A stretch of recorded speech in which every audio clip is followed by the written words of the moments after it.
You just took 1,000 rupees this morning and now you're asking again? Abu, now Chaudhry Sahib has arrived. I'll have to buy him coffee too. The 1,000 rupees from the morning were spent on the morning's friends.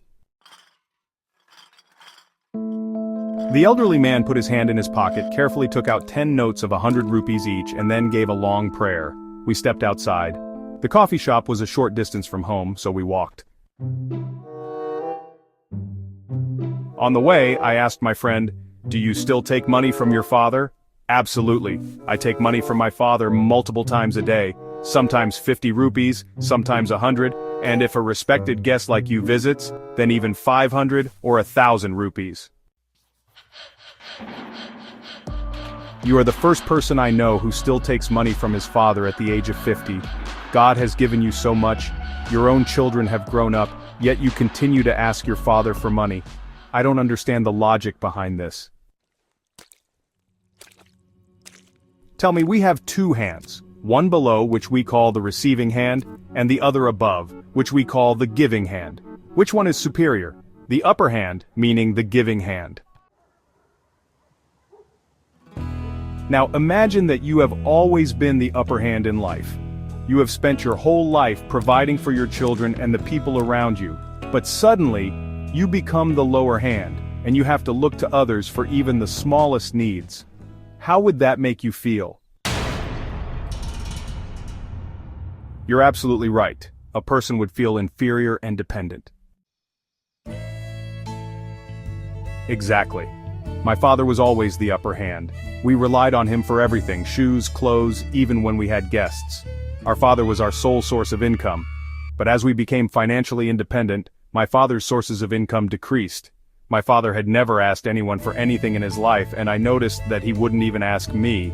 His pockets would stay empty for months, his shoes and clothes would become worn out, and even if he needed medicine, he would remain silent.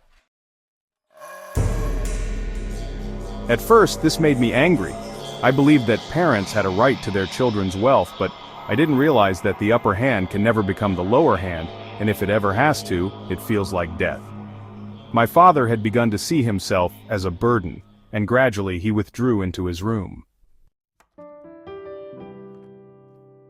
I thought this was happening because of old age. After all, he was 75 years old and frequently unwell, so I assumed he was stepping back from an active life.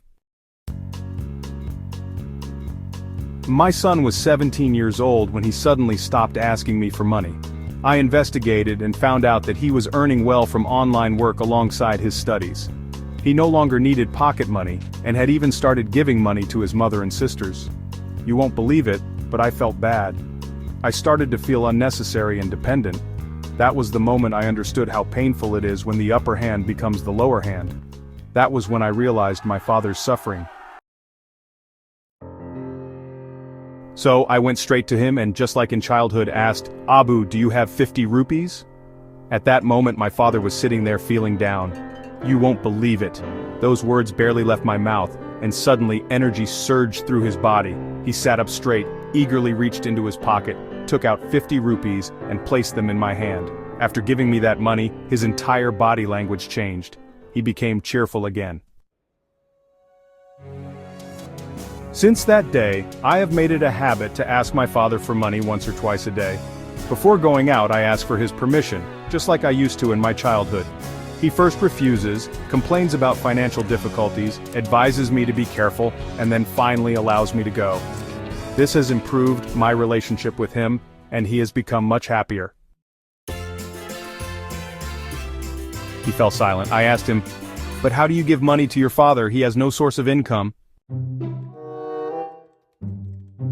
"I have transferred half of my salary to his name. The money is deposited directly into his account, and he has the checkbook.